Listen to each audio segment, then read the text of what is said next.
Yes, sir. Dear Yeah, participant, I'll take it.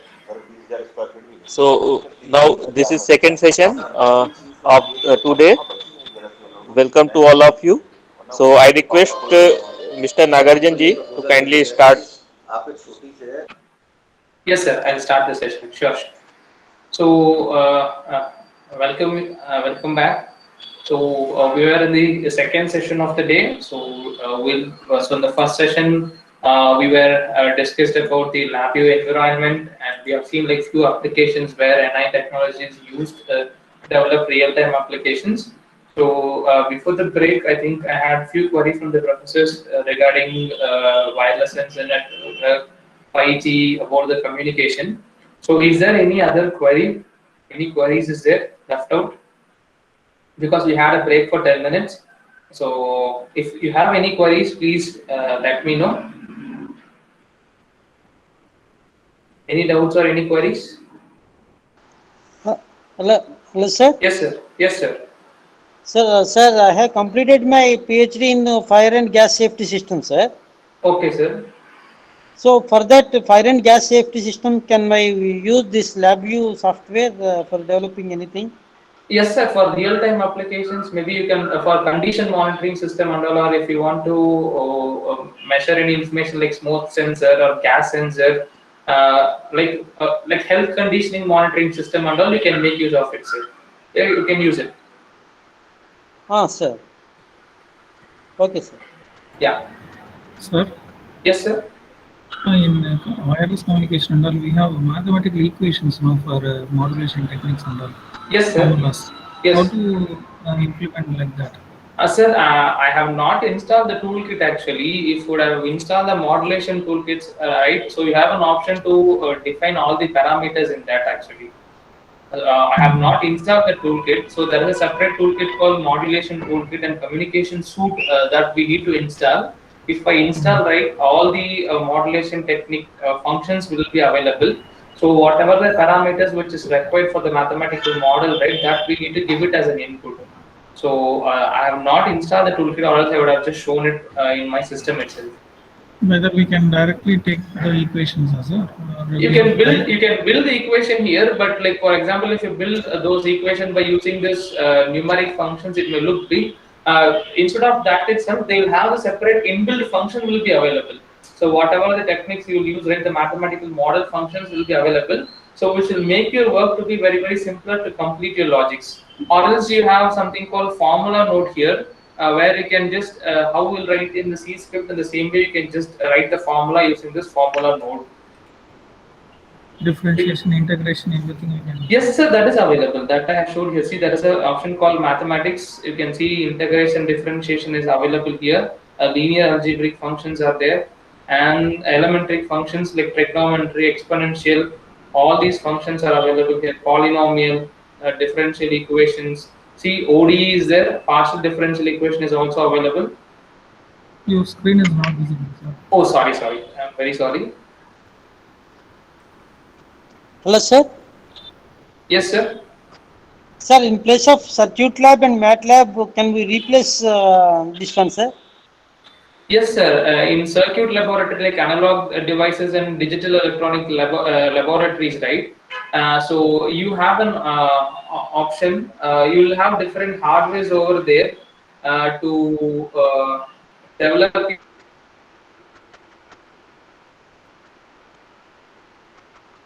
your circuit Voice breaking, sir.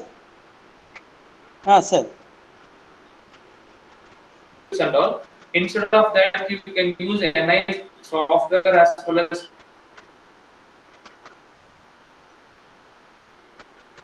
hardware. Sir, voice break. Your voice is breaking, sir. So now it is audible, sir. Ah, yes, sir. Yes, sir. You can upgrade, sir. If you have an existing analog and digital electronics laboratory, right? If you want to upgrade with NI technology, you can do it, sir. Okay, sir. Okay.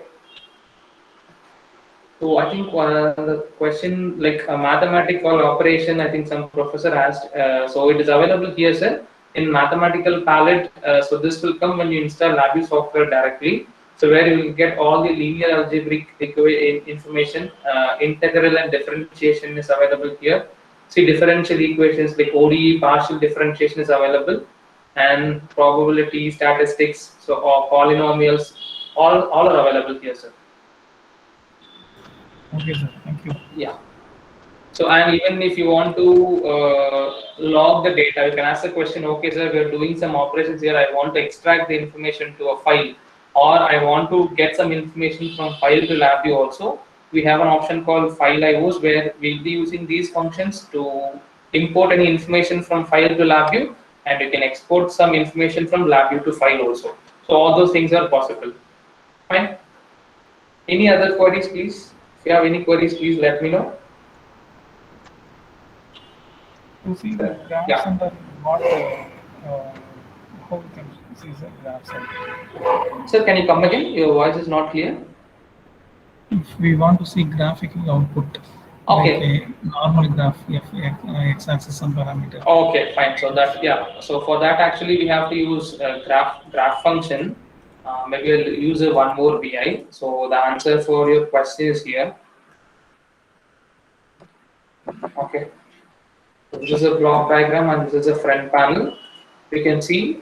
So for example, if you want to generate a sine wave and if you want to look this information in a waveform graph, so in the block front panel, we have a palette called graph palette where you can see there are different types of graphs are available. We have waveform chart, we have waveform graph, XY graph. Even if you want to do any plots also, it is available here. Okay, intensity graph. Fine.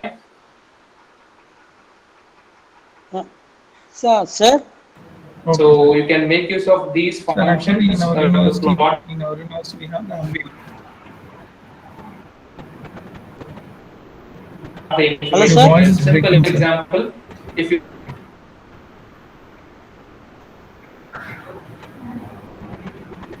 I can make I can make use of that a small demo. Let me generate a sine wave. Okay, so if people ask the question also, is it possible to generate waveforms here? Yeah.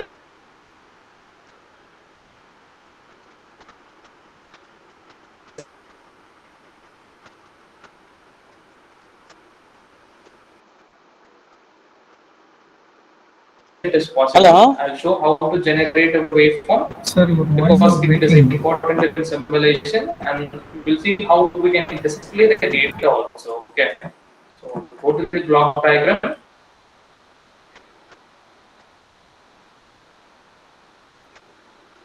Signal processing.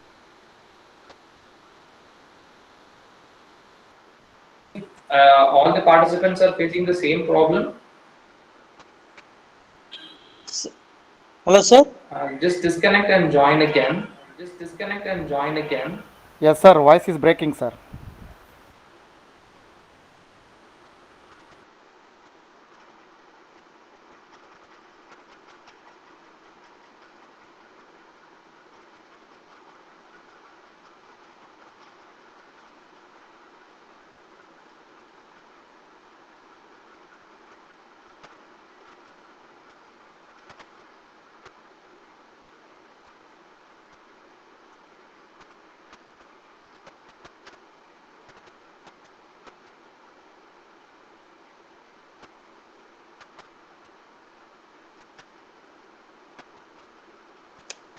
Now it's audible. Okay, sir. Okay, sir. Now it Hello, is sir? audible. Yes, sir. Yes. Okay, sir. Audible, sir. Sir? Yes, sir. I can hear your voice. Sir, can you explain one live demo, sir, by taking one amplifier or one gate like that, sir? Okay. I think that multisim will be that amplifier. All these things will be taken in the next tomorrow session, sir. Okay, And okay, when sir. multisim comes into picture, in that my colleague will explain. Okay, he will design a circuit and he will tell you how you can just check the response.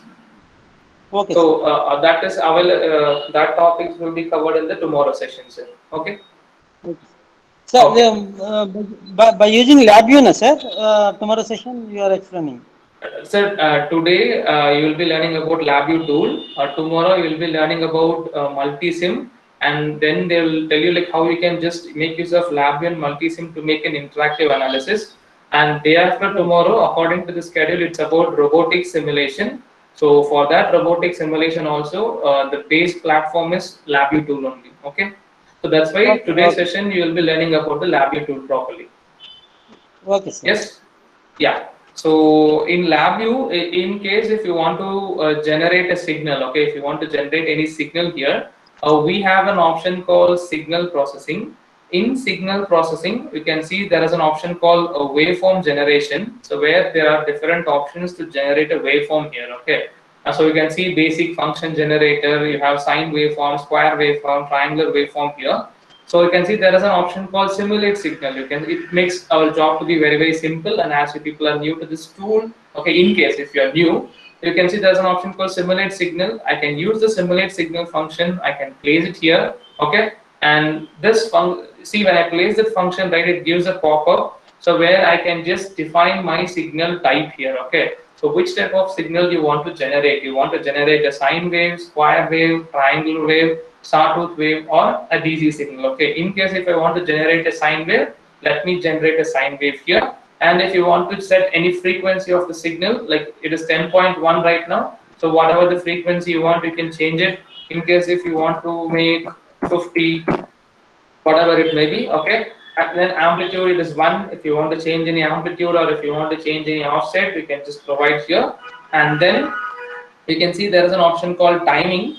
So this completely defines about your sampling concept. Okay, so this completely defines about your sampling concept. Fine, simple. I hope whenever you want to work, now we are in digital world. Okay, so whatever the processing we're doing is completely based digital. It is a digital processing. Simple. If you want to go with any signal processing also, now it comes under DSP, digital signal processing, where we are going to process the signal digitally. Okay, so even now the application software which we use it in a system, okay, our laptop, computer, whatever it may be, all are actually a digital system. So we need to convert that analog signal into a digital signal. So whenever it is a continuous signal, you have to go for sampling, where you can convert your continuous signal into discrete samples. Okay, discrete sample.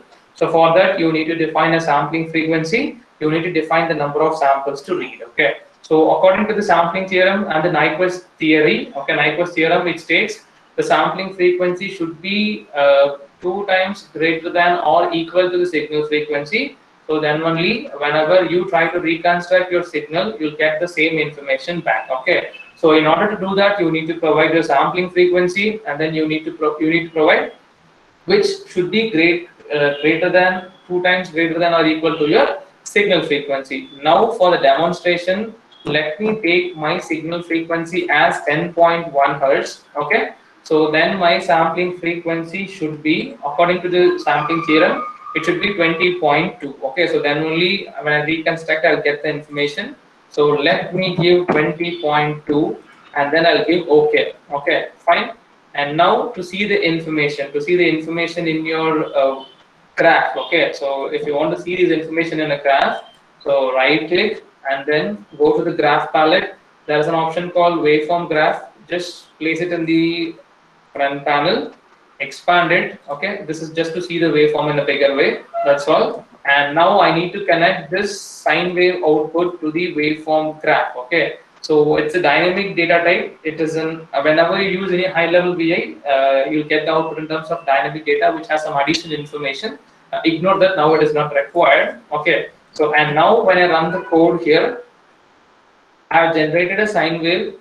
It's 10.1. Okay, so which means I should get 10 cycles per second, and for 0.1 cycle I should get how many cycle? 1 cycle. Instead of that, I'm getting a straight line, because when we when we generate a signal, it should get sampled, and then when we try to reconstruct here, it should give the exact information, but we are not getting the information properly. Okay, the reason why, because, and if you want to see how much number of samples it has been taken, fine, and if you look into the simulate signal, what is the sampling frequency? 20.2, which means 20 samples per second. Okay, it will take 20 samples per second, but for 0.1 second it will take how many sample? 2 samples. Okay, and when I just go to the front panel, and even if you want to see the sampling points on the waveform graph, right click, properties, plots, let me select the option, you can see here it has taken one point here and another point here. So it has taken only two samples. When you reconstruct, this is how you'll get. Okay, so this is what we call as misrepresentation of signal. Okay, and when you see in frequency domain, like overlapping of signals, we call that actually aliasing effect. Okay, so in order to avoid this issue, so we need to provide a proper sampling frequency. Theoretically, we'll read that always the sampling frequency should be 2 times greater than or equal to sorry, signal frequency. But in practical, whenever we try to acquire any continuous signal, okay, continuous signal means whenever a signals keep on changing continuously with respect to time. Okay, if you take a sine wave, for each and every instant the value will be keep on changing. Okay, so whenever we try to read any continuous signal, okay, so always the sampling frequency should be in practical 5 to 10 times greater than your signal frequency. Then only whenever you try to reconstruct and read the information, so that you'll get the information back. Okay, to show that, see now the sampling frequency is 20. Let me give 100. Okay, which means 100 sample per second. Then for 0.1 second it will read 10 samples. So in my front panel, if I run, see, I'm getting a sine wave, but it is not a smooth information. Okay, you can look here. So it is taking 10 samples, and when we reconstruct, this is how we get. But we need to get the exact information properly, so that we need to increase the sampling frequency. Let me give 200, which means 200 samples per second. For 0.1 second, it will take 20 samples, and when I reconstruct, see, this is how you get the information. So if I increase the frequency again to 500, I'll give OK and run. Okay, see, you're getting the information in a right way. So how much sampling frequency you are providing, how much number of samples you're taking, so that much smooth information you can acquire from your real-time signal. The concept here is, in practical, if you try to extract any real-time signal, okay, if it is continuous, and always make sure that your sampling frequency should be at least 5 to 10 times greater than the signal frequency, so that whenever you reconstruct the signal, you'll get the proper information. And the most important thing, the sampling frequency specification all should be given. If you, anyway, when you try to acquire any real-time signal, you have to go for a hardware. So when you're going to use a hardware, you need to check the hardware configuration, like analog inputs, how much what is the maximum sampling rate for the respective hardware. It may be 1 mega sample per second or 100 mega sample per second. Okay, based on that only you need to provide your sampling frequency in your system. Okay, so this is a small demo on how to generate a sine wave, or if you want to generate a triangle wave, square wave, whatever it may be, you can make use of these functions. Okay, see, square, triangle, whatever it may be, you can just run, you'll get the triangular wave. Fine. Okay, so this is a simple thing to generate a signal. And if you go to signal processing, you can see waveform generation. You have different functions here to separately generate different waveforms. Okay, and to process it, see, waveform condition, you have it is available here. And waveform measurement, if you want to measure the DC RMS, okay, or if you want to measure the average DC RMS, fine. And if you want to extract the frequency content present in the information, see, amplitude and level, if you want to measure, you can make use of these functions for your signal processing. Okay, so when you go for digital signal processing, if you're going to use filters and all, you can make use of these functions available in signal processing palette. Okay, fine. So this is a small demo, like how we can generate a signal. In case you can ask the question, sir, I want to plot some information with X respective to Y. Okay, so whenever you want to plot any information X with respective to Y, you have to use a graph, okay, which is called XY graph, which is present in the graph palette, XY graph. Okay, so this graph is used to plot any values with X respective to Y. Okay, so this is a function. For this, you need to give X-axis value, Y-axis value. Based on that, for each and every X respective to Y, the values will be plotted in the XY graph. Okay, so if you want to see this also, I need to so I can programmatically generate a waveform with generate some X values and Y values. I can plot it. So that I will do whenever I'm trying to explain a concept about for loop and while loop, because and use those loops, I can programmatically generate some values and I can directly plot it instead of typing it each and everything from a control and indicator. Okay, that I'll show once I teach a concept about loops. Fine. So any queries now? If there is no query, Sir, once can you see the chat box? sorry. I have not seen the chat. Okay. One show me side window how to get block diagram and the, okay, fine, front panel and the block diagram. Thank you, ma'am. Sorry, I've just not seen. Simple. If you want to just make the front panel and the block diagram appear parallelly, the shortcut is called Control T, where you can see both the screens. Okay. I'll tell you the shortcuts. There is a shortcut called Control N, which is used to open a new VI, and there is a shortcut called Control T. Okay, so which will make your front panel and the block diagram to appear parallelly. The third shortcut is Control R, which is used to run your program. Okay, and the fourth shortcut is Control E, where you can switch from front panel to block diagram. So these are the and there are more shortcuts are there. As of now, these are the basic things you need to know. Okay, Control N for new VI, Control T to make your front panel and the block diagram appear parallelly, Control E to switch from front panel to block diagram and block diagram to front panel. Last one is Control R to run your program. Okay, so these are the shortcuts, you can make use of it. Fine. And there is another shortcut called Quick Draw, which is used to call the functions. Okay, instead of searching from front palette, the palette in the block diagram, you can use an option called Quick Draw that I'll show it later. Okay, fine. I hope that is the answer for the question which was asked by Professor Sunil. Thank you, sir. Yes. Thank you. Yes, ma'am. Sir, Any queries? hello? Yes, sir. Yes. Sir, please repeat or send about the controls, sir. Control N, Control R, Control G. Shortcut. Okay, I'll tell you one more time.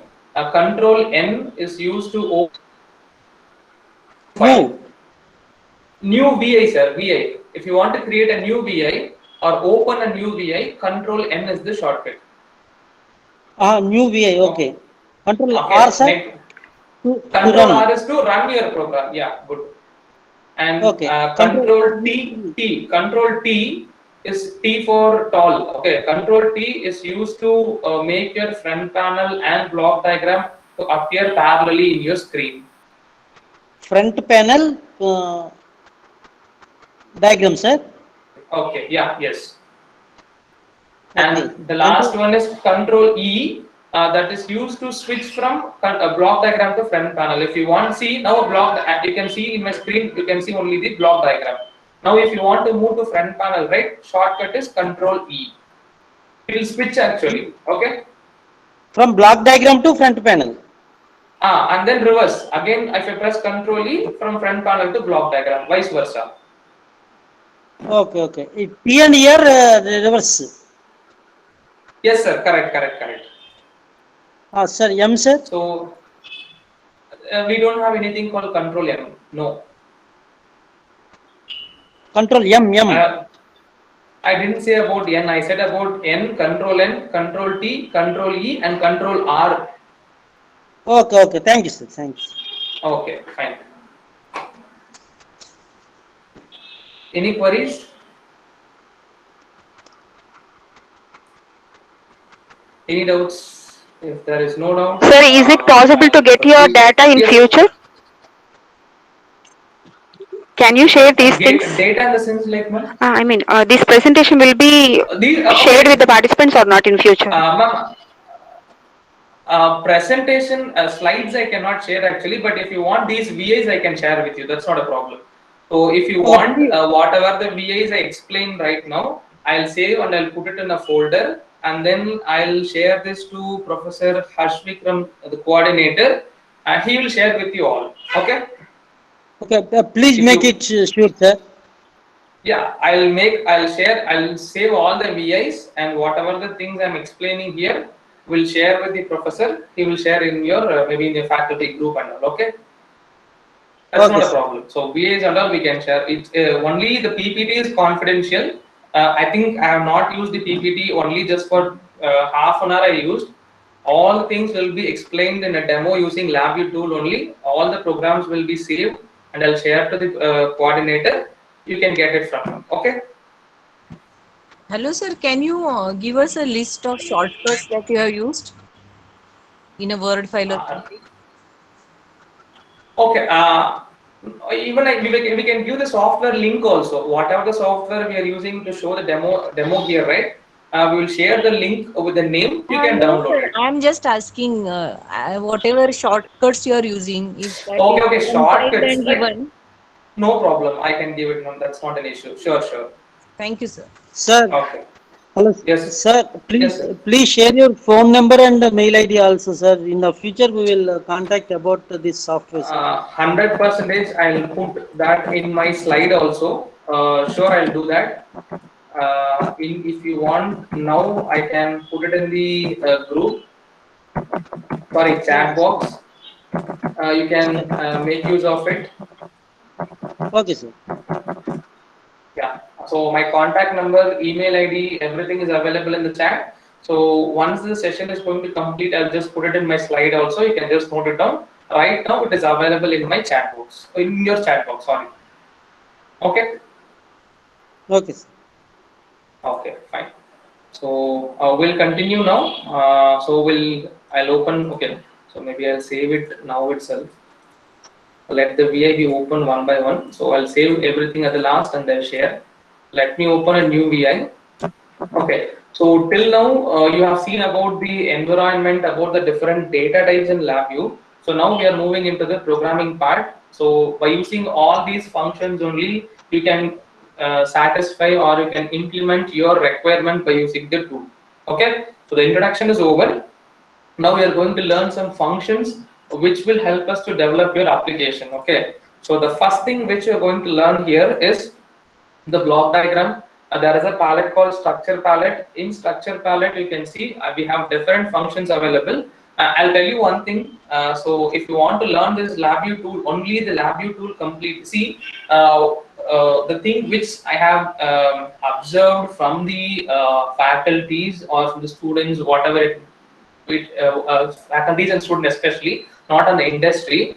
So whenever you want to do your research, you have to choose a platform. Either it may be a MATLAB or any other programming tool.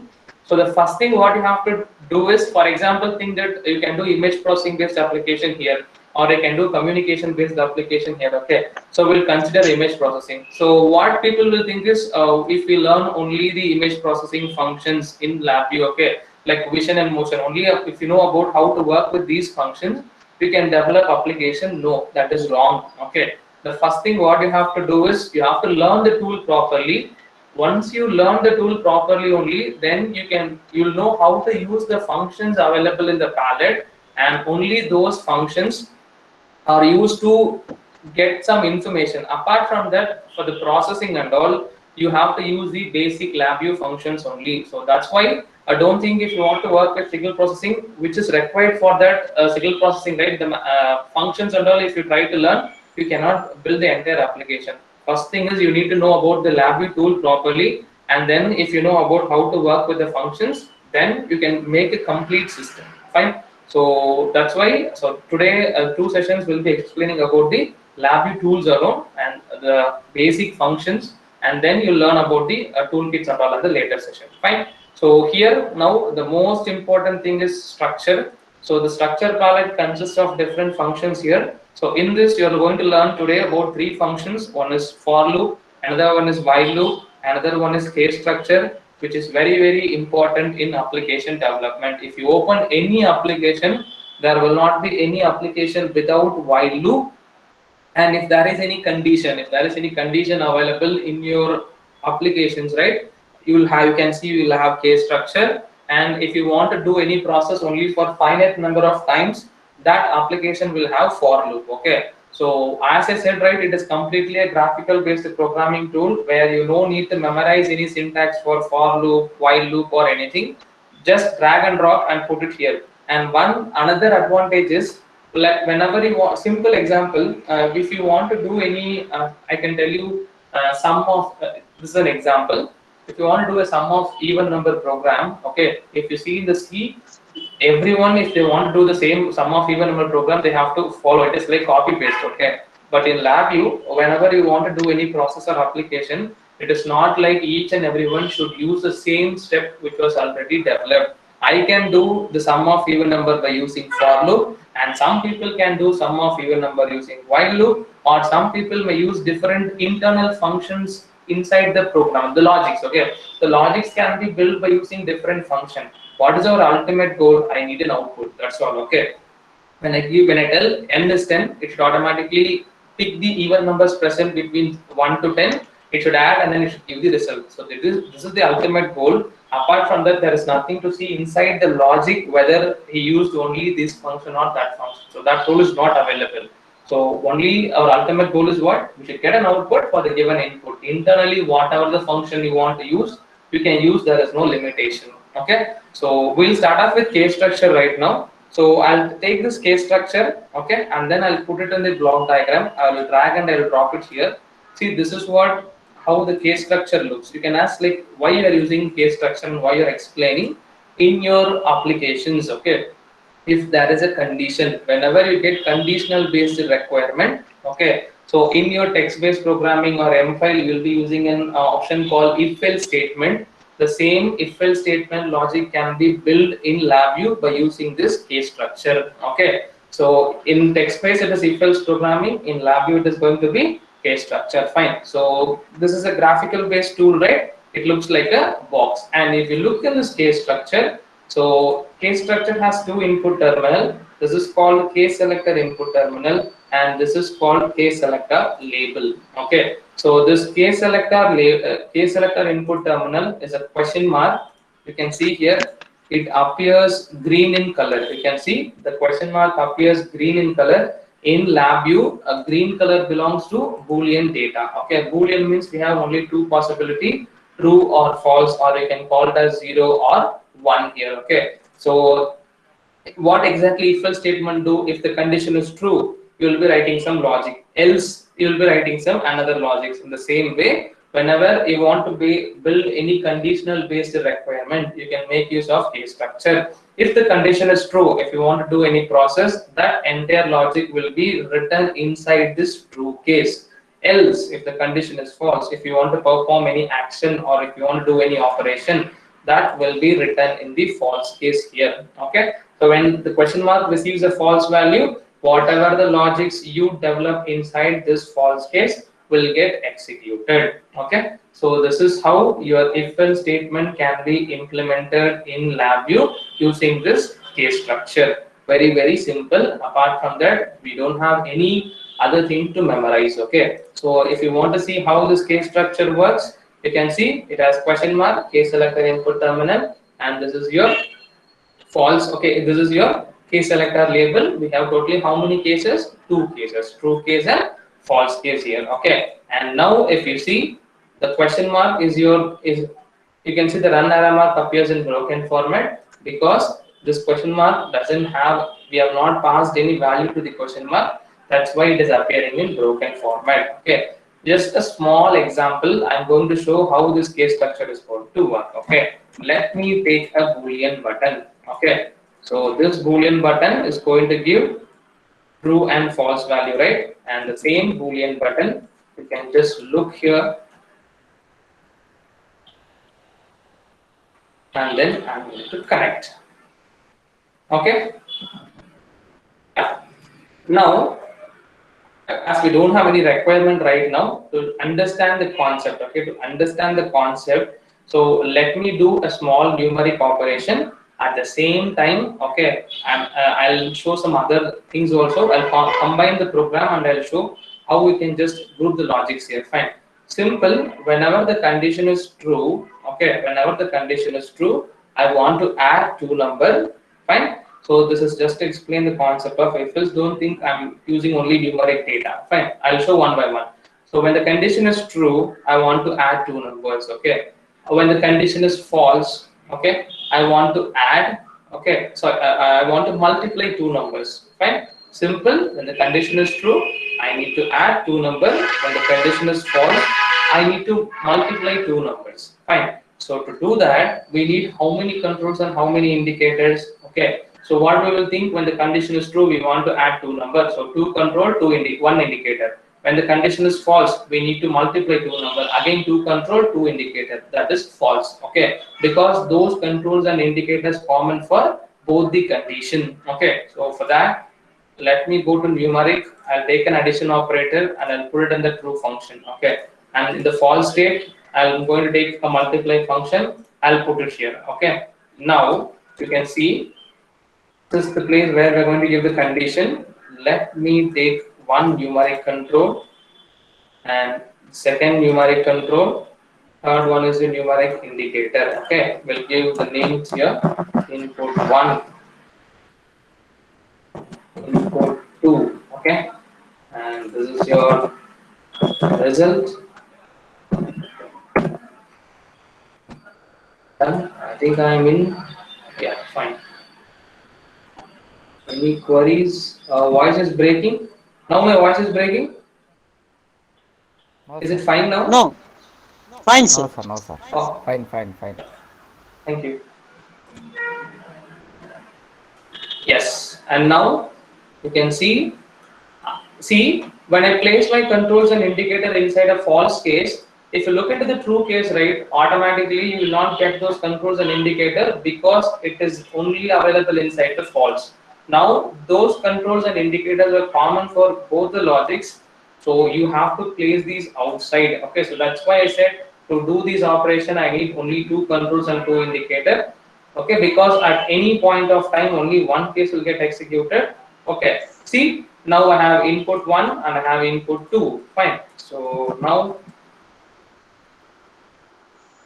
I'll just place it here and the result let it be outside. You can just see I'm going to introduce another concept now. See, when I try to pass the value, from control to this input function, usually what we'll do, we'll use a wire. Okay, so the same thing I'm using here, and you can see here I had a square box. Okay, so this is what we call it as tunnels. Okay, in LabVIEW, now we're going to learn about another feature called tunnel. So tunnels are nothing but a passage which is used to pass the value from outside of the structure to inside and inside to outside. That's all. Okay. See, and here also I'm going to connect, and even the tunnel is also, you can see the tunnel also, it is appearing orange in color because the tunnel is going to pass which value? A DBL value. So whenever you create any tunnel at the left hand side of case structure, we call it as actually input tunnel, and the right hand side you need to connect it over there.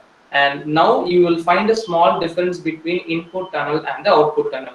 Look, these two tunnels are completely filled by the data type color. Okay, now see, I'm going to connect another value to the indicator. You can look here, this box is not filled by the data type color. It is partially filled. Inside you can see the white space. Okay, this is what we call as output tunnel, which is created at the right hand side. I'll tell you why it is not completely filled, because this tunnel is common for both the case. Okay, if we see in true case we have passed a wire, but in false case, see, we have not connected any wires here. That's why it is still appearing, it is not filled by the data type color. Okay, so let me connect these inputs now, and now if you see, when I connect it, sorry, so when I connect it properly, it's filled by the data type color. So the concept here is, whenever you create any output tunnel at the right hand side of case structure, that tunnel should be wired in all the other cases, or else your run arrow mark will appear in broken format. Now see, the run arrow mark is appearing in normal format. I'll press Ctrl Z, it is undo. Okay, see, I have not wired it, my run arrow mark appears in broken format. Now watch, I'm going to connect it now. It is completely filled and the run arrow mark appears in normal format. So what concept you have to understand here is, whenever you create a tunnels at the left hand side, it's called input tunnel. It's common for all the cases in the case structure. And whenever you create tunnel at the right hand side of the case structure, we call it as output tunnel. Make sure the tunnel should be wired in all the other cases, or else your run arrow mark appear in broken format. So now if the condition is true, I'm going to add 2 number. If the condition is false, I'm going to multiply 2 number. That's all. Okay, so if you want to see the result here, so let me increase the size. Okay, And now, Excuse me, sir. yes, sir. Sir, in the previous slide, two inputs we have given. Yes, Input 1, input 2. yes, sir. And again, true or false is given, na? Sir, on what basis we can take true or false, sir? Here no condition is mentioned, na? Here is the condition, sir. See, when I Sir, just press the button, it will give true value, then my true case will get executed. Okay? so that true means for what thing it is true, sir? I could Sir, not understand. see this question. See, I have a Boolean button. You can see the green color button. This Yes, Boolean sir. button will give this will give either true or false. Okay, fine. Whenever I pass a true value to the question mark, then the respective true case will get executed. Okay, inside true case, I'm doing what? Addition. So it will add the two number and it will give the result. Okay. Okay. If I pass a false value from the Boolean button, then this false case will get executed. It will multiply two number, it will give the result. Clear? So So the that result condition is, is, hmm, so in second condition, in false condition, that output also wrong, na, sir? no, sir. When the I see could not. when the condition is false, okay. See the Boolean button Okay, is sir. there, right? If I pass a false value, then this false case will get executed. It will whatever the logic you have written inside that will execute and it will give the result. Okay. So when the condition is false here, I'm having only the multiplication operator. It will multiply two number. It will give the result here. Okay. Okay, sir. When the condition is true means this state will get execute. It will add two number. It will give the result. Fine. Okay. Okay, sir. Okay. Simple example. I'll come to your concept. So if you have a smoke sensor, okay, fine. So or if you have a gas sensor or smoke sensor, right? If there is any leakage, gas leakage in your plant, okay, you have a threshold. Okay. Okay. So usually your gas sensor will give some output whenever there is a gas leakage. Okay. So if that process beyond a limit, okay, if it process beyond a limit, then you want to make some alarm or if you want to make some indication, right? So what you will do, you will first read the output from the gas sensor, you will compare with the threshold value. If it is greater than a limit, immediately what you will do, you will make some alarm to make a sound or you will make some LED to blink, correct? So that logic will be written inside the true case. Now you got it, sir? Yes, sir. That's how, depends on the requirement, you have to select some functions in LabVIEW. So for depends on the each and every requirement, we'll use different functions. Among those, case structure is one. Okay. So whenever you have conditional based requirement, you have to use case structure to show how it is working. I just took this arithmetic operation. That's all. Clear? Clear, sir. Okay. See, now you can see the result. Let me give 100 and this will be 50. Let me press continuous run. See, I have not pressed the button. I have not pressed the Boolean button. So what is the default value? See here, there are some default values. The default value of numeric data type is 0. Okay. I repeat, default value of numeric data type is 0. Default value of Boolean data type is false. Okay. False or 0, whatever you can consider. And the default value for string is empty string. Okay. So here, if I have not pressed the button, when I run the program, from this button, the default value is what? False. That false will reach the question mark and then my false case will get executed. It will multiply two number and it will display the result. Okay, that's why I'm getting 5000 here. When I press the button, it will give true value. So when the true value, if you want to check also, see, a true value is passing from the button to the question mark. Your true case is getting executed. It is taking the input, it is adding, and it is displaying in the indicator. Okay. So if you are passing false value, see, it will read the false value. The false case will get executed, and the value will be displayed in your indicator. Fine. So this is how your case structure works. Okay. like if-else statement. Exactly in text-based program, you have an if-else condition. If the condition is true, you'll develop a logic. Else, you'll develop another logic. If the condition is false, then your else case will get satisfied, right? For that, you'll write a logic. Instead of writing with the syntax and all, we are using a graphical programming function called case structure. Okay, depends upon the input.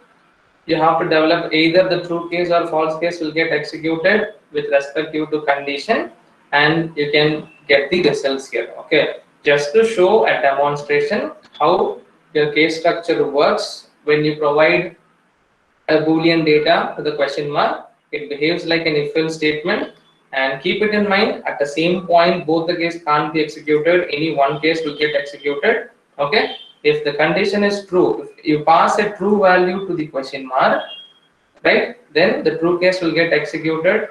The value, okay, whatever the logics you develop here, that will execute and the result will be displayed. If the condition, if you pass a false value to the question mark, then the false case will get executed, and then you can see whatever the logic you developed here, that will be displayed in your indicator. So this is how your case structure works in LabVIEW. Okay, so whenever you provide a number, when you provide a number as an input to a case selector terminal, it will behave like an if-else statement, and you can develop the logics here. Okay, this is a small demo how it will work. Okay, so or you can ask the question, when I press the button I want to generate a sine wave. If I'm not going to press the button, I want to generate a square wave. Okay, that is also possible. By using that simulate signal function, I can develop the logic. Okay, if you want that also to be implemented here, I can show now. Let this be at the bottom. I'll go for signal processing, waveform generation. What is that? Okay, simulate signal. I'll place it here. I'm going to generate a sine wave when the condition is false. Okay, when the condition is false, I'm generating a sine wave. So right click, create. There is an option. This is the see. Now to create an indicators, there is another option. Just right click on the tunnel, create a graph indicator. Now when the condition is true, so I'll put it here. The condition is true. So if you want to generate a square wave, press simulate signal, square or size is square. Okay. Okay. See, when I run the code, okay, it has to generate a sine. Done. Okay. And now I'm going to pass a true value. Okay, I think it execution is on now. When I press, see, it is generating a square wave. Fine. If I make continuous run, you can see it is false means it is generating a sine, true means it is generating a square wave. Okay, so this is how, with respect to condition, if you want to take some action, okay, you can make use of this case structure, right? So this is how your case structure will behave, like an if-else statement when you compare this with your text-based programming tool. Fine. So whenever you pass, by default, when you place your case structure, your question mark will appear, okay, in green color, which means always it will accept Boolean data as an input, okay, and depends upon the value which it receives, true or false, whatever the logics we develop inside the true case or false case, that will get executed. Okay. So is there any query? Yes, sir. Excuse me, sir. Sir, in this Yes, case, if I keep it true, then it will generate sine wave. If it is false, then it generates other than sine wave. You want me to develop that logic? Sir, in this here, case, when it is if true, it is no, here if it is true, it will generate square wave. If it is false, it will generate sine wave. Okay. okay, suppose if we want to generate another triangular or some other ramp wave, then what to do, sir? Here only two conditions. True condition Ah. square, false condition Okay. sine wave. Okay. If you want to add one more condition, correct? Third condition. Am I right? Triangular wave or ramp wave. Ah. Then Okay. So correct. That is also possible. That is a concept next we are going to discuss now. Okay. Now we okay, have only okay, two conditions. So I have only two conditions. If you have multiple conditions, okay, if you have multiple conditions, how can we implement that? Okay. So okay, that is the thing okay, which we are going to discuss now. okay. Okay. Any other queries? Any S- queries, s- please? Sir, in input one, inside the box DBL is written, sir. What is the meaning of DBL, sir? Sir, DPL means double precision floating point number. It is a fractional number, sir, decimal number. DBL corresponds Oh, to double precision floating point number. okay, sir. Okay, fine. So now, so we'll move on to the next concept. So the same thing which was asked by professor. So I'll open a new VI. Okay. Yeah. So the first thing, okay. So whenever you have only two conditions, okay, if you have two conditions, you can make use of case structure where the question mark appears green in color. You have only two things, one is true or false, okay. But when you have more number of conditions, okay, the conditions, or when you have more number of requirements, okay, in text-based programming language, you will be using a function called switch case statement where you have multiple cases. Okay, here in LabVIEW, if you want to implement those kind of concept, we will be using the same case structure only, but the behavior is going to change now. Okay, so we'll see how it is going to change its behavior. Fine. By default, whenever you have more number of conditions or requirement, okay, conditional based statements if you have, okay, not two, if you have 3, 4, 5 number of conditions, right? So it is same like switch case statement. Okay, so switch case statement, if you see, you have condition 1, condition 2, condition 3, and then you have a last condition called default case. Correct. The same thing can be implemented here in LabVIEW by using the same case structure. Okay, so how we can implement that? So let me take a case structure. I'll drag and then I'll drop it in the block diagram. We know always whenever we drag and drop the case structure here, the question mark appears green in color. Green means what? It belongs to Boolean, true and false. So we have only two conditions. Now the question is what? I have more conditions. So if I have more conditions, how can I do that? You can do that using the same case structure here. So by using or by providing a numeric value, okay, numeric data type as an input, okay, by using an integer, not DBL, you have to change it to integer. So right click on the control representation, let me change to U8. Okay, so by providing a numeric data as an input to your case selector terminal, your case structure will behave like switch case statement where you'll have multiple conditions. Okay, this is one option. Second option, so whenever you provide a string, okay, whenever you provide a string as an input to your case selector terminal, at that moment also your case structure will behave like a switch case statement. Third one, okay, we have a data type called enum. So whenever you provide an enum as an input to case selector terminal also, it behaves like switch case statement. So we'll see one by one now. Okay.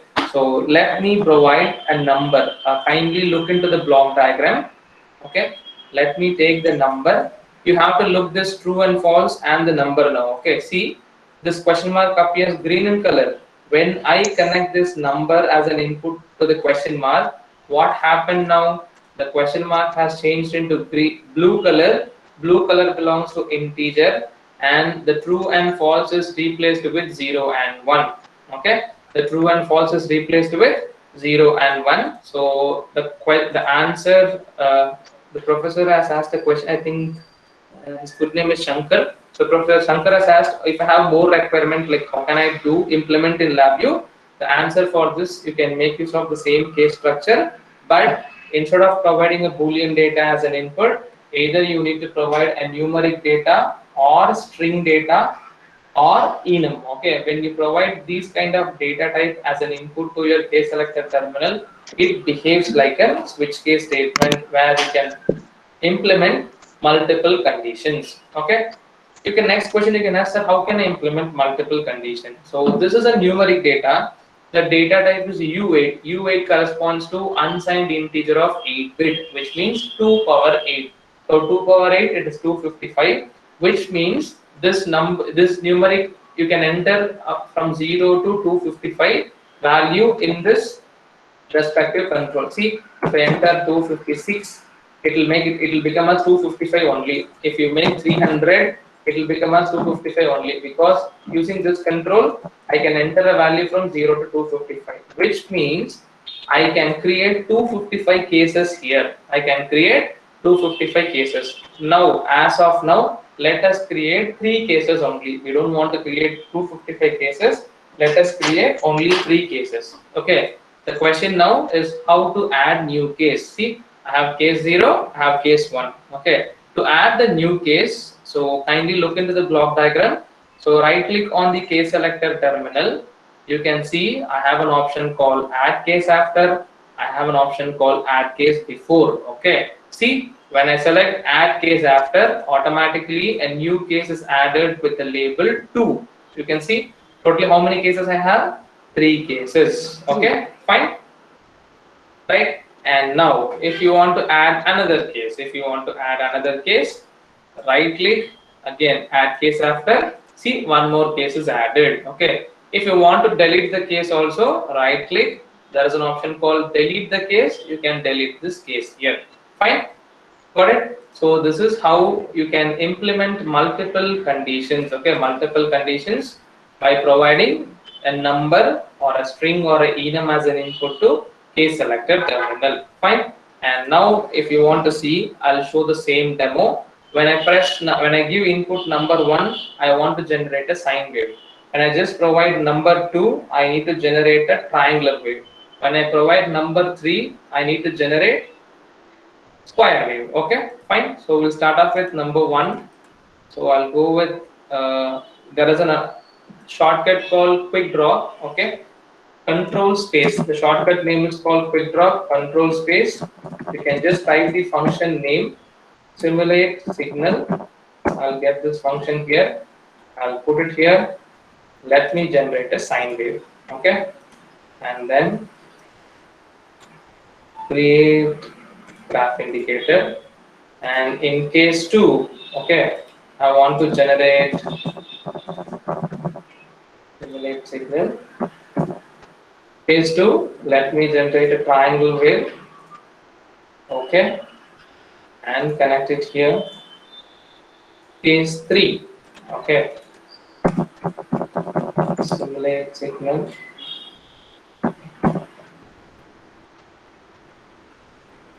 Square.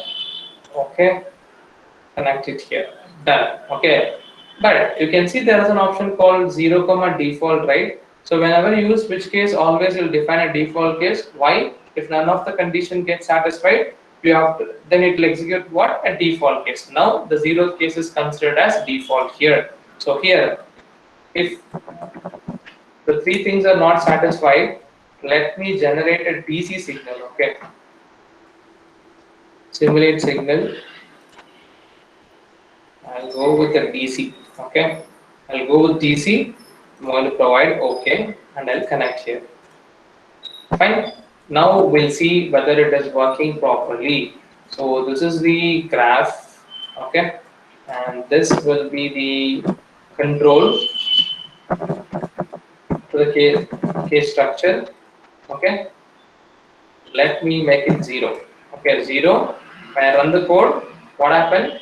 So when I provide 0, the 0 will reach the question mark, and here it will check whether I have any case name with the label 0. See, I have a 0th case, and here I'm generating a DC. That's why I'm getting a DC here. Now, when I provide 1, and if I run the code, it is going to generate a sine wave. How? When the 1 reaches the question mark, it will check in the case selector label whether any case is defined with the number 1. Yes, it is defined. Then the respective case will get executed, and here we are generating a sine wave, and that will be displayed in the waveform graph. Okay, and when I provide 2, run, it is generating a triangle wave. 3, okay, square. if I provide 100, okay, if I provide 100, which case will get executed? Default case. The reason is when I provide 100 here, it will check whether any case number is defined with 100. If it is not defined, automatically it will execute a default case and it will give the output, right? So this is how whenever you have multiple conditions, okay, whenever you have multiple conditional based requirement, you can make use of the same case structure only, but instead of providing a boolean data as an input, either you can provide a number or a string, or you can provide an integer, an enum data type as an input, so that it can work like a switch case statement. Okay, this is how your case structure will behave like switch case statement when you provide a number as an input. Is it clear? Any queries? Any doubts? If you have any query, please let me know.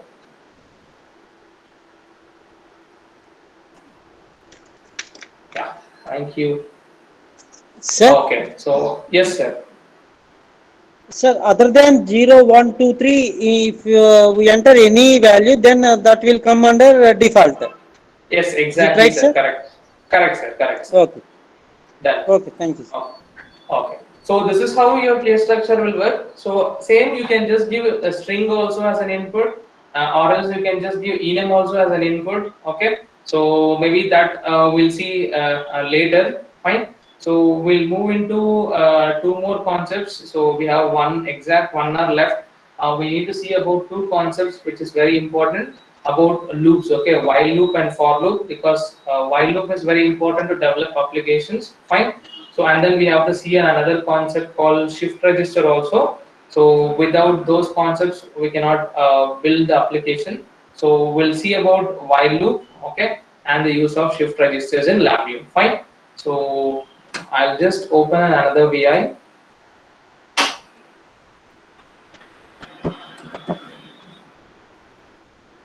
Okay. So we'll discuss about a while loop now. Fine. So right click, structure palette. Okay, so in structure palette you can see I have an option called while loop and for loop. Okay, so basically while we will go for loops. Okay, so whenever you want to do any process in a repetitive manner, okay, whenever you want to do any process in a repetitive manner, we'll go for loops here. Okay, fine. So whenever under this we have two different categories of loops. One is for loop and another one is while loop. So in that we are going to discuss about while loop first, and then we'll move on to for loop. Okay. So in LabVIEW, if you want to do any process in a repetitive manner, you can ask the question, sir, I can use run continuous button, right? Why I need to use while loop? Okay. If you we know that with respect to condition, okay, with respect to condition, if you want to make some process to run, or if you want the process to stop with respect to condition, right? Obviously you have to go for loops. Okay, so let me go for while loop. I'll just click on while, drag, and then I'll drop it in the block diagram. Okay, so now you can see here, once I place a while loop, this is how it looks in LabVIEW. Fine. So right click on the select loop. Okay, right click visible item, label. You can see the label of the loop here. So here no syntax to work with the while loop, right? So whatever the logics you develop inside this while loop, that will run continuously, or it will stop its execution with respect to condition. Okay, so if you want to check, first thing what you need to learn about the while loop is, in text based programming we have two different types of while. One is while and another one is do while. Okay, so but in LabVIEW we have only one while loop, but this while loop will exactly behave like do while concept. I repeat, in LabVIEW we have only one loop, which is named as while loop here. But this while loop, if you look the behavior of the while loop, right, it works exactly like do while loop. Okay, it exactly works like a do while loop. Fine. So do while means what? Whatever the logics we develop, right, but that will execute once, and then it checks for the condition. If the condition satisfies, it may make your process to execute continuously, or else it may terminate your execution. Okay, so this is how the do while works. And the same behavior will be followed by this while loop in LabVIEW also. Okay, so this you need to be clear first. And the next thing, if you look into the while loop, so here the while loop has two terminals. I repeat, the while loop has two terminals. Look into the bottom. I have a small left hand side bottom corner. I have something called I, which is inside a blue box. So we know in LabVIEW blue color corresponds to integer data type. Okay, so this is going to tell you how much number of times your loop has been executed. Okay, I repeat, this I value is nothing but an iteration terminal. Even if you want to know that, if I place my cursor on this, see it is showing us loop iteration. This will tell you how much number of times your loop has been executed. Okay, and then I'll come at this portion.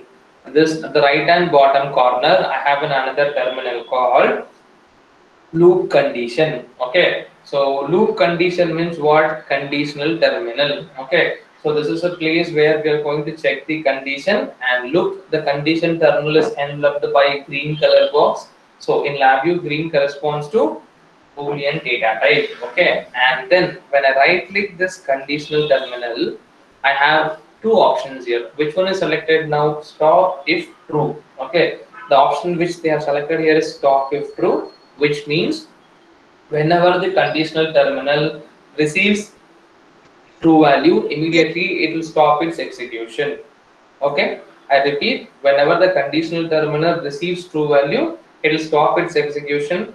And whenever the terminal receive, here there is another option called continue if true. When I select this, this is how it looks. Okay, so what this will do is whenever it receives true value, it will continue its execution. Whenever it receives false value, it will stop your execution. But by default, when you place a while loop, stop if true will be selected. Okay, fine.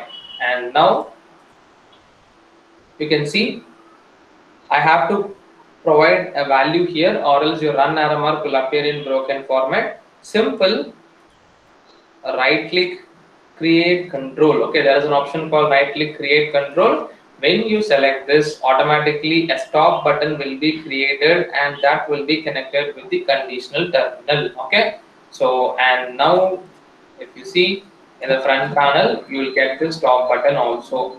You will get this stop button also. So this is the when I press the button, program will automatically come out of its execution. And if you want to see how much number of times the loop has been executed, create indicator, let me give as loop iteration.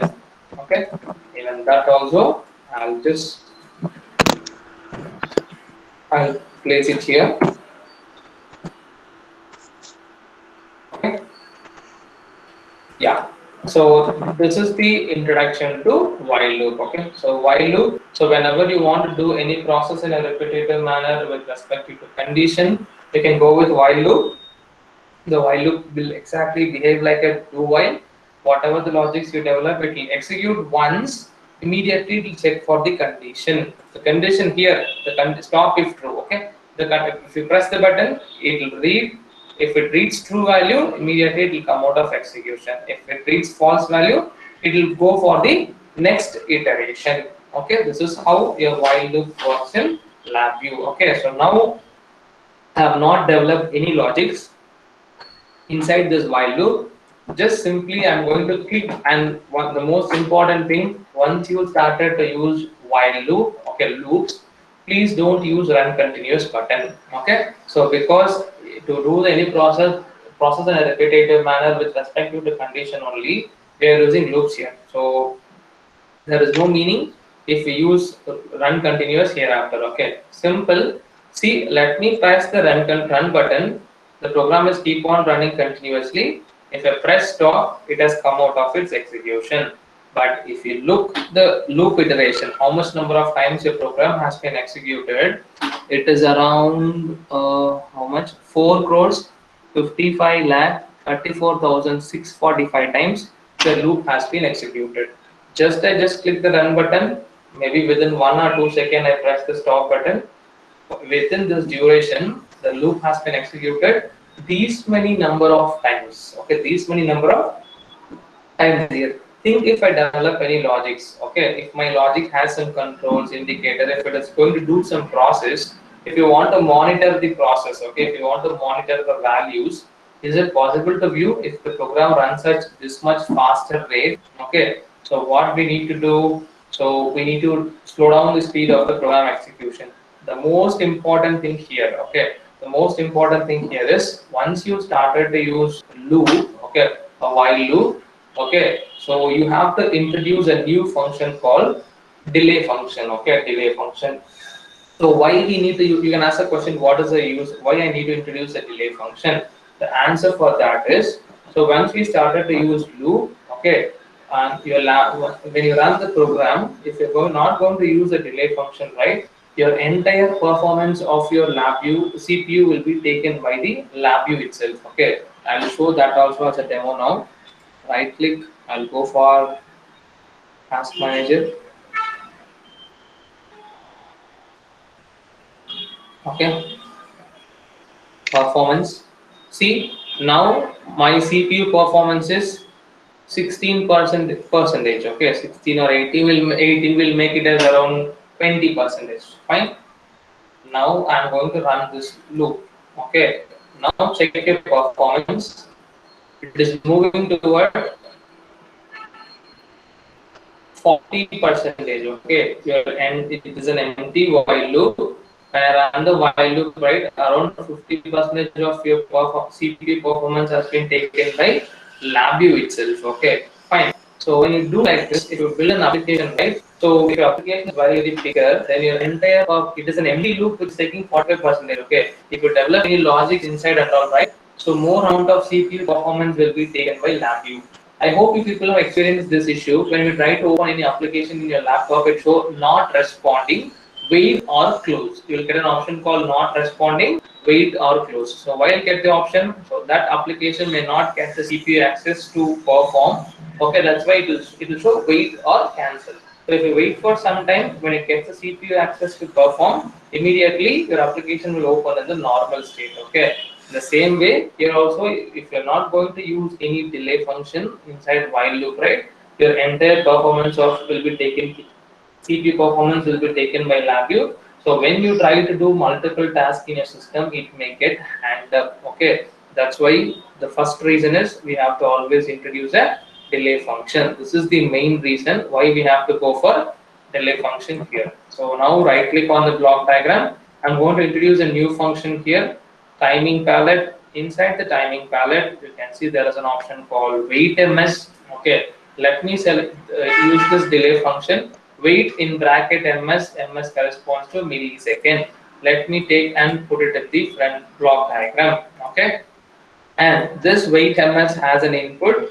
It will be in terms of millisecond to wait. Okay, see, wait the specified number of millisecond and returns the value. So I'll just place my cursor on the left hand side of my wait ms, right click, create constant.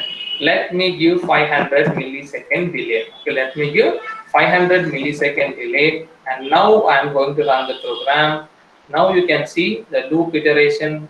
See 0, 1, 2, 3. Now your program, you can see the loop iteration. If I stop the program, it has executed only 18 times when I introduce a delay. So if before introducing a delay, within this duration, my loop has executed around 4 crore times 33 lakhs. Okay, so in order to and now, even if you want to check the CPU performance also, check before it was 42. Okay, it was around 42.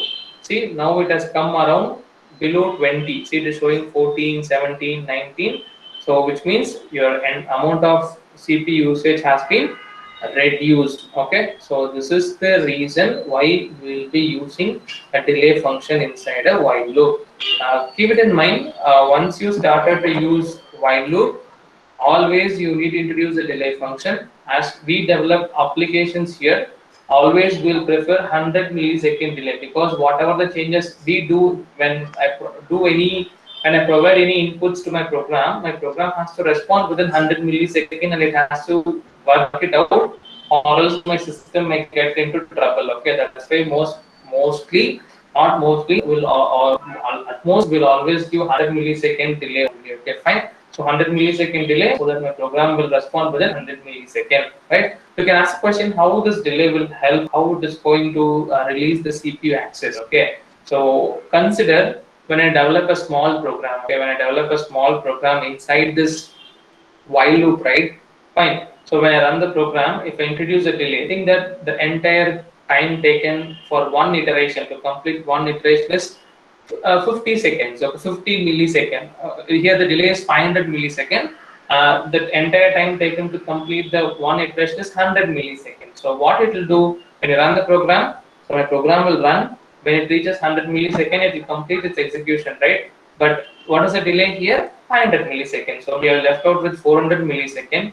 That during the 400 millisecond, LabVIEW will release the CPU access. So other will take other applications in the in your system will get the CPU access. Once it completes 500 millisecond, again my loop will go for next iteration. It will execute. Again it will release your CPU access for 400 millisecond.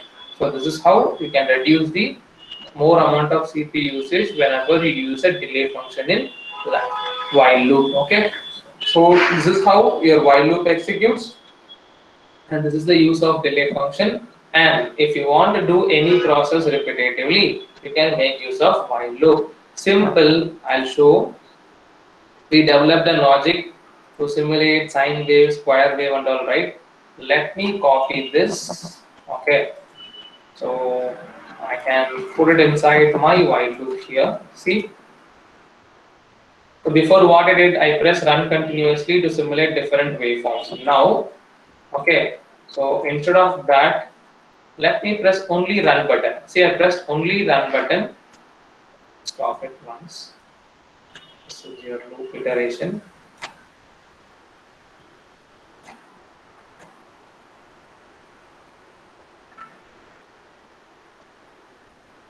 Okay, run the code. See, the loop is running.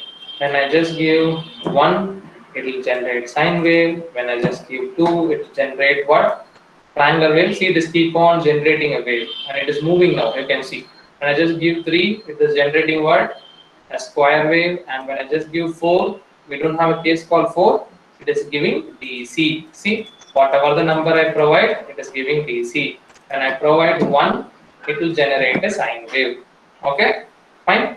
So this is how you can make use of loops whenever you want to do any process in a repetitive manner. Clear? So this is the introduction to while. When I press stop button, automatically my program will come out of its execution. Fine. So this is the basic introduction how we can use loops. Okay, to do any process in a repetitive manner, and always keep it in mind. You have to use a delay function to reduce more amount of CPU usage, and the most important thing, to stop a program you need to apply a condition with the stop button. You can ask a question now, sir, you are using a stop button, but programmatically I need to stop. Okay, for example, I want to run my loop only for 10 times, and automatically after 10 times my program has to come out of execution on its own. Okay, or else you can ask a question, my program has to run for 50 times. Okay, right? So my program has to run for 50 times. Clear? So if I press stop button in between, if I press the stop button in between, okay, 50 times also my program should stop, or else it should go for 50 times of execution. Then you need to apply the condition.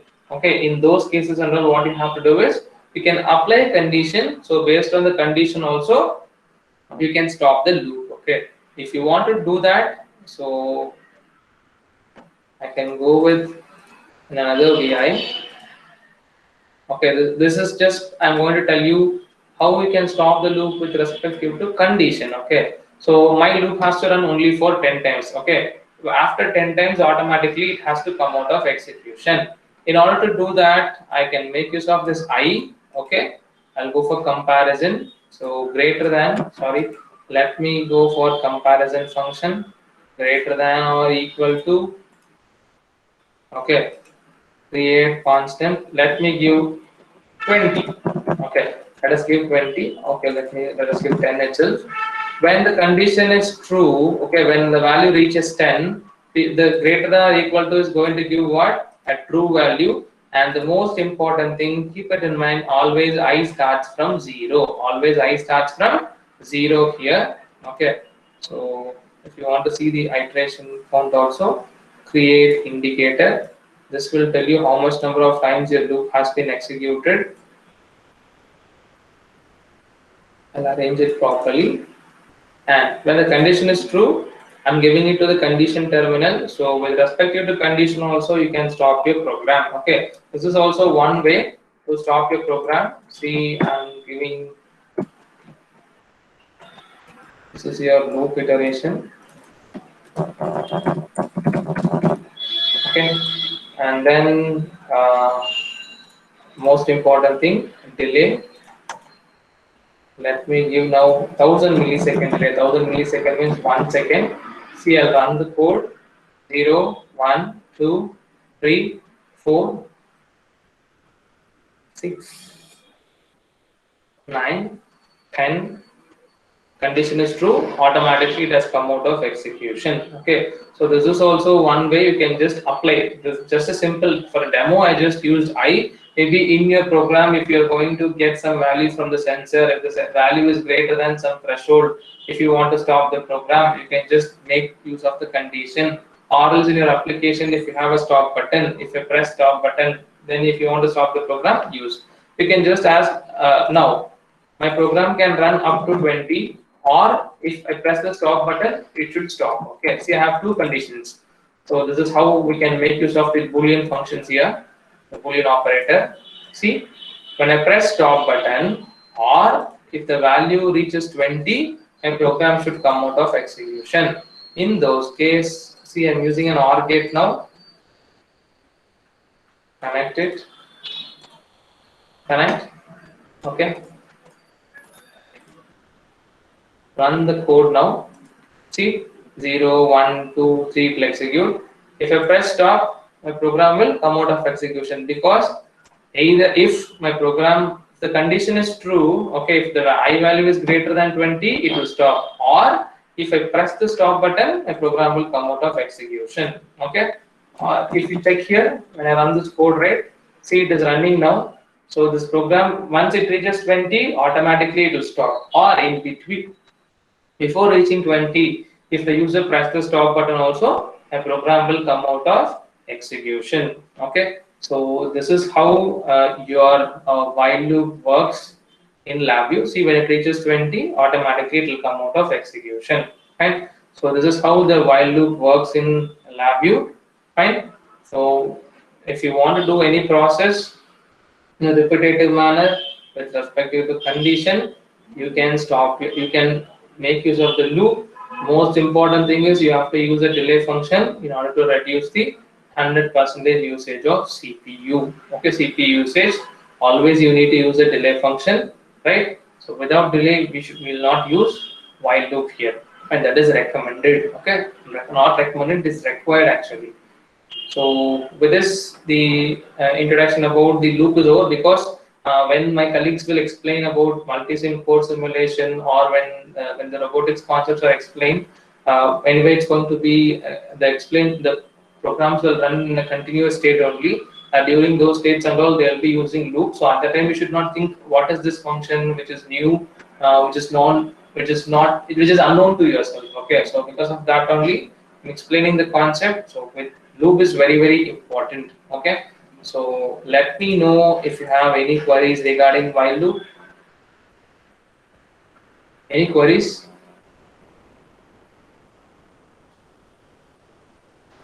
Sir, Yes, sir. sir, if you don't mind, please one demo on live example of while, sir. While. File. While loop example, live example. Live, like live example in the sense how, sir? How means, suppose, for example, count the odd numbers between 1 to 1000, like that. One example is there, sir. Oh, okay, By using fine, this fine. one, how can we perform that? Oh, okay, so the same thing I can do it here. Shall we have? Okay, you want to count sum of odd number, correct? Right, sir. Okay, sum of odd number, we'll do it right now, no problem. We'll take it as 20, okay, 10, okay. It is going to 10 or count the 20. sum, it is going to count the sum of odd number like 1, 3, 5, 7, 9. Done? Right, sir. Okay, yeah. So I value will always start from 0. So let me introduce an increment so that it will start from 1. I'll make an increment here. Okay. So this condition, I'll use the same logic to demonstrate that sum of odd numbers. Okay. Yeah. Let me arrange the program. Okay, so for that I need to introduce another concept called shift register. Okay, using the shift, after that only I can complete. You can understand how it works, so that I'm adding all the number. Okay, let me explain a concept called shift register, and along with that I'll show an sum of odd number, whatever you asked. So whatever the concepts you learned till now, like case structure, numeric data, about the comparison, while loop, shift register, all together, I'll do that logic. Okay. Okay. So that even other participants can also understand like how we can use these functions to indicate a requirement. Okay. So let this program be there. I'll try to explain another concept called shift register, and then I'll go for the sum of odd number. Okay. So I'm going to introduce a new concept called shift register here. You can ask the question why it is required. Whenever you try to run a program repetitively, okay, in case if you want for each and every iteration, you can just correlate this with your real-time example. Think you have a sensor, a temperature sensor, which is going to monitor the room temperature. That temperature data I want to acquire, I want to monitor in LabVIEW. Okay, right now we don't have any temperature sensor. Okay, so if you want to find average of four temperature values, okay, then for each and every iteration, the sensor is going to give the temperature value. So how will you get all the four values? Okay, so then there should be some option where we can get the previous iteration values. Okay, so in LabVIEW, whenever you want to access your previous iteration values to the upcoming iterations, you have to use shift register. Okay, so this is very new. I can just give one more example. I think everyone are familiar with control systems. Okay, so in control systems, whenever you're going to work with closed loop control system, there is an option called feedback node. Okay, so what is the use of feedback node? The output will be given to the input in the next state. Correct? The main use of feedback node is whenever we'll be using a feedback node, the output can be taken to the input side. Okay. When you use a feedback node for each and every time when your system works, so you can get the current output to the next iteration. But okay, in case if you want to take the past output or the past previous output values and all, feedback node will not help out. Okay, in those cases, the shift registers plays a major role. That's why we'll always prefer shift register than feedback node. Okay, so now I'm going to introduce a concept called shift register. Simple. Shift registers are nothing but a small temporary memory which is used to store the value, or else you can consider it as a buffer. Okay, it is a temporary buffer which will help us to store the value whenever your program is under running state. Okay, how can I create a shift register, or how can I use a shift register in a program? Keep it in mind, the shift register options will be available only when you're going to work with while loop and for loop. Okay, only it will work on when you're going to work with while loop and for loop here. Apart from that, you will not get these options. So the first thing to get a shift register is right click on the while loop.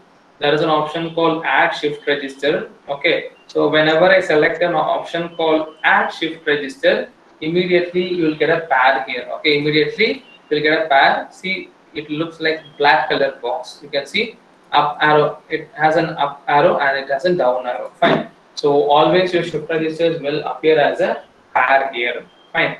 The first thing, okay, these shift registers are now looking black in color. The reason why it is looking black in color, because these temporary memories are not defined to store any data type. Okay, so I repeat, why it is appearing in black color, because this is not that I defined. to store any data type. Now for your understanding, my for loop will run for how much number of time? 10 times. Okay, let me give this I value to my shift register. See, I'm not giving to left hand side, I'm giving to right hand side. Okay, always whenever you want to pass any value to shift register, you need to connect it to the right hand side only. Don't use the left hand side shift register. Okay, now see, it has changed into blue color, which means that this shift register memory is configured, okay, to store your integer data type. I think I am getting a message, very informative and nice. Okay, thank you. And now, sorry, I'll be back to the program. And now if you see here, the shift register memory is configured with in blue color, which means it is used to store your integer data. Okay, fine. So now this memory will start to store integer data. When I run the program, you can ask a question, sir, what is the use of the left hand side shift register? Now for your understanding, for your better understanding, I'll give this as present loop iteration. Okay, and now see, I'm going to create an indicator for the left hand side of shift register, and it's going to be, the name will be previous iteration. Okay, I'll tell you why I'm giving this name here. Okay, so now how the shift register will work here is, so whenever you pass anywhere, when you run the program, at the initial time, at the first time, we know the default data type of numeric is going to be 0. See, it is I32, signed integer of 32-bit. Okay, this is going to be 0. Okay, first time when you run the code, I have to wire it here, sorry. First time when you run the code, we know inside the memory will not have any value. This memory is defined with what data type? Integer. Obviously, the previous iteration indicator, this one, will display only 0. Okay, I'll keep it here, and I'll expand the size also.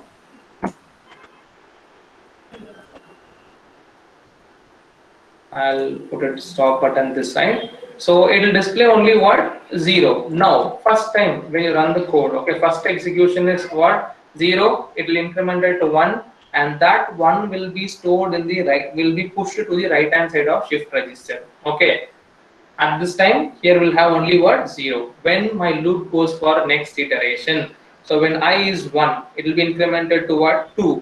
When the value 2 is pushed to the shift register memory, what is the previous value stored inside the memory? 1. That 1 will be available at the left hand side of shift register.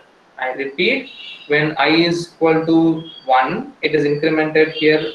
That's why it is becoming 2. Okay, don't get confused. This 2 will be reaching the shift register memory. That is the current value stored in the shift register memory. What is the previous value stored? It was 1. That 1 will be available at the left hand side of shift register.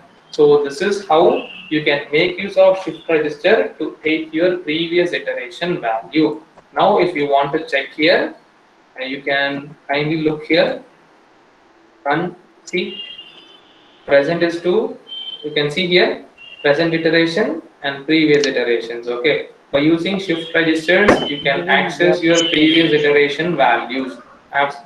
Once it reaches 10, the program will stop, and you can see last value which is passed here is what? 10, and the previous value stored in the memory was 9. That's why it is displaying here. So this is how, by using your shift registers, you can access your previous iteration value. I hope this is very new for you people. So it will take some time to understand about the shift register properly. And the most important thing, it's an open statement. Okay, once you start to work with this tool, whatever the tool it may be, okay, so whatever the tool it may be, if you keep on working on the tool, and if you're working on the functions only, all this will become familiar to you.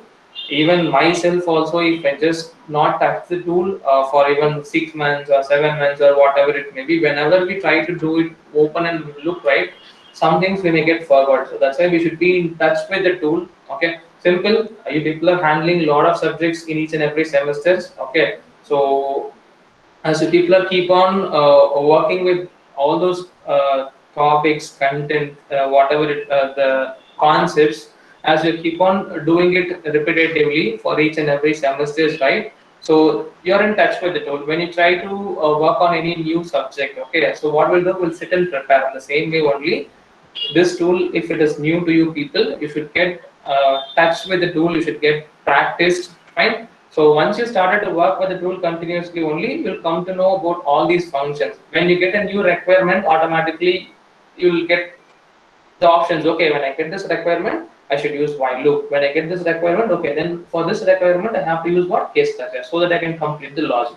So all this will come only when practice. Okay, when you are in touch or if you're practicing it very well. We have a saying, practice makes a man perfect and women perfect. Okay, fine, right? So that's why if you're touching the tool, right, all the concepts will be clear. If it is new, try to practice it, then you'll understand all the concepts. Take a hands-on.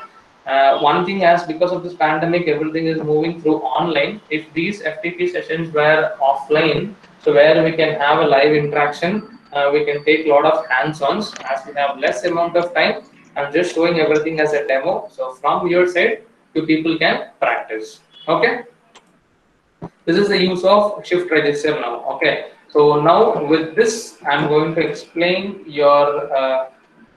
The professor has sum of odd number. That is the best example where I can combine all the concepts whatever I taught till from the morning. Okay, you've seen about the data type, you've seen about case structure, and you've seen about the conditions. Okay, comparison functions, numeric functions, about the loop and the shift register, right? All together a small application which is called sum of odd number. Okay, fine, right? So let me do that now.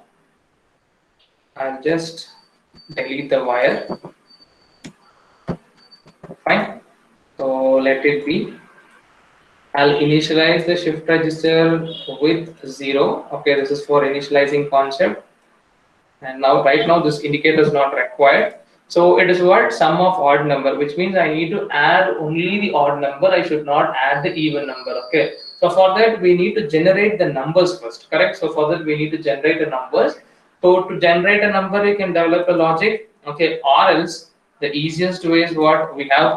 Anyway, it is going to generate a number for each and every iteration. I can make use of it. Okay. So whatever the number, and here n is 10 now. It is a constant. Now n is 10. So I'm going to add sum of odd number. Okay. How can I find whether the number is odd or even? So we divide by 2. When the remainder is equal to 0, it is an even number. If the remainder is not equal to 0, it's an odd number. Okay. So for that, I'll go to numeric. There is an option called quotient and remainder. Let me use the quotient and remainder. When I divide the number, okay, by 2. Okay, when the remainder is equal to 0, even. If it is not equal to 0, it's odd. The function name is called quotient and remainder. Maybe if you want, I can just put the labels for all these functions. And then, okay, I'll put it here. Comparison function. There is a function called equal to 0. Okay, let me use the function. When the remainder is equal to 0, it's an even number. When the remainder is not equal to 0, it's an odd number. Okay. So then I can take these numbers, okay, and see if the condition is true, it's an even number. If the condition is false, it's an odd number. When conditional based requirement comes into picture, I can go for case structure. Okay. See, we learned about case structure. I'm implementing here. Fine. When the condition is true, it's an even number. When the condition is false, it's an odd number. Okay. So I need to develop the logic in my false case, because true means it's going to be even. Okay. So which number I need to add? Which number I need to add? So the number which I'm getting from I. Okay. Done. Next, I need to add. So I need an arithmetic operator. Done. Okay. And this is not required, and this will be your sum of odd number. Okay, that's the result. Let me keep it here. And now, okay, I need to add the numbers, right? Like I need to start with 0. Okay, and anyway, we know that inside the shift register, I've initialized with 0. whenever I run the program for the first time, inside the memory, why I'm using the shift register memory? Because I'm going to put all the odd number data inside the memory only. Okay, to get an add, I'm using the shift register. Okay, first time, and when I just run the program, I will be 1. Okay, 1 divided by 2 will get reminder. The reminder is not equal to 0. Then your false state will get executed. 1 will be added with 0, because whenever we run the program for first time, I'm initializing the memory with 0. So 0 plus 1, 1, and this will be stored in my memory now. Okay, 1 is a value which is stored in the memory. Okay, and then next iteration, when I get 1 here, 1 plus 1, it's going to be 2. So 2 divided by 2, the remainder is equal to 0. Which case will get executed? True case. In true case, we should not use the number. Okay, we should not use the number, but I need to retain my value. Okay, I need to retain my sum of previous odd number value. So how can I retain? Already the value is stored in my shift register memory that I'm directly passing through the tunnel. We know the tunnel should be handled in all the other cases. Okay, now I'm retaining the same 1 again here. Okay, next, when I is 2, 2 plus 1, it's 3. So 3 divided by 2, remainder will not be equal to 0. False case will get executed. And here I'll get the number 3. And what is the previous value stored in the memory? 1. Okay, 3 plus 1, it's 4. And the value will be stored in the memory again. This is how it will take up to 10 numbers, and it will add only the sum of odd number. It will give the result. Okay, and if you want to check that, you can see run.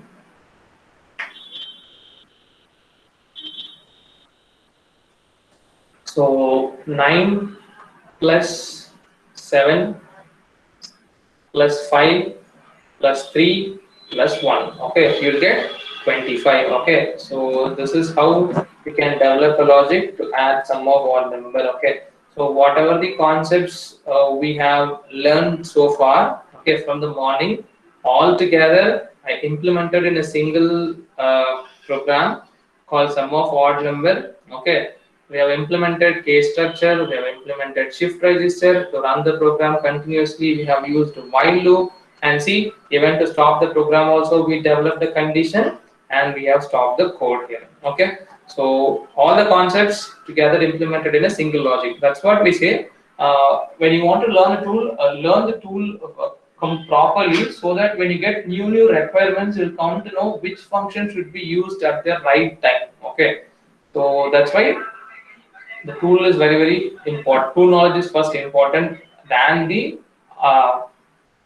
domain concepts. Okay, because all the domains will be implemented by using this LabVIEW tool only. Good. So this is the small example sum of odd number, where we have just implemented all the functions in a single program. Okay, so please let me know if you have any queries. Any queries?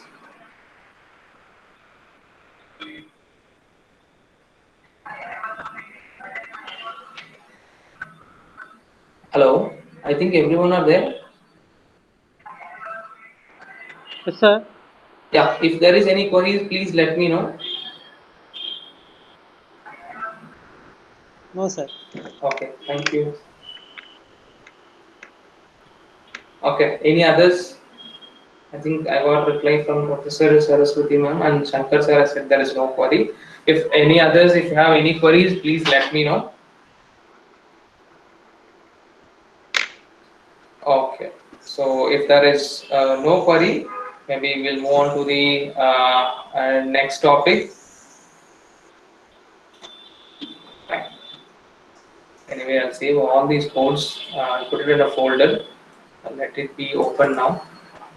So the last concept for the session. Any query? I think I got a message. Thank you, sir. I think someone has raised a hand. Yes, any query?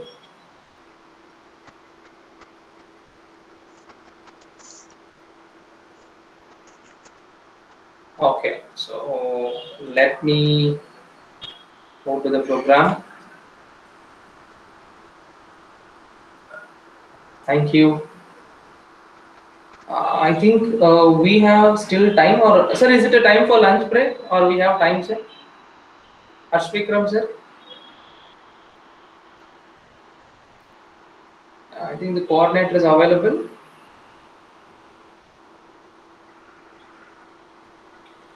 We have time, or it is time for a break?